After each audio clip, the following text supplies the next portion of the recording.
ரெண்டு விஷயம் சொல்லுங்க பார்க்கலாம். எனக்கு கபடி விளையாடுறது ரொம்ப பிடிச்சது. அதுக்கப்புறம் கிரிக்கெட் விளையாடுறது. டீம்லயே அதுக்கப்புறம் எப்படி பிடிக்கும்?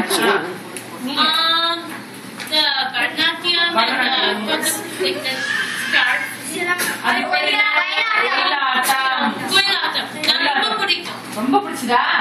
நீங்க சொல்லுங்க. மாலினி சொல்லுங்க. என்ன படம் சொல்லுங்க. 3 விஷயம் என்னென்ன?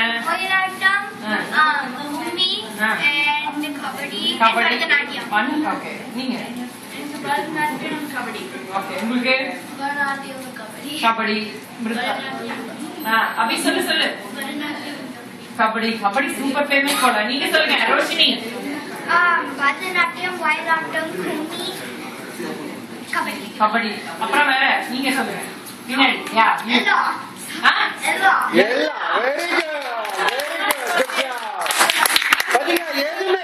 யாருமே வந்து புது விஷயம் எல்லாமே கத்துக்கிட்டீங்க. கரெக்டா? எல்லா விஷயமே உங்களுக்கு புதுசுதான்.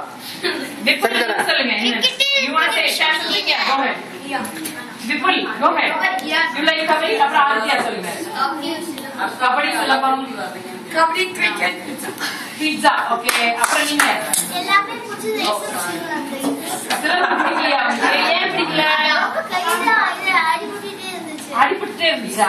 சரி அடுத்த வருஷம் இந்த நல்லா எப்படி சுத்தலாம்னு கத்துக்கலாம். வேணாமா? சரி பரவாயில்ல. யார் அடுத்த வருஷம் திரும்ப வர போறீங்க? கை தூக்குங்க.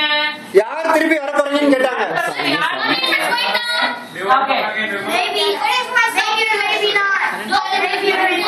யாரெல்லாம் வருவீங்க கை தூக்கணும். அடுத்த வருஷம் இன்னொரு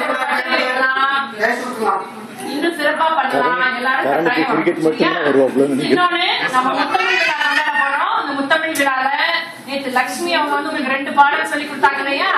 அந்த பாடலை முத்தமிழ் விழால பாட போறோம். முடிச்சுட்டா நம்ம தமிழ் தாய் வாழ்த்து பரதத்துல கத்துக்கிட்டோம் இல்லையா?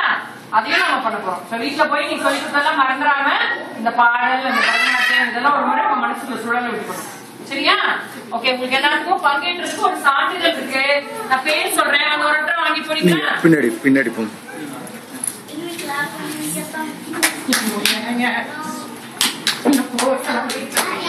சரியா?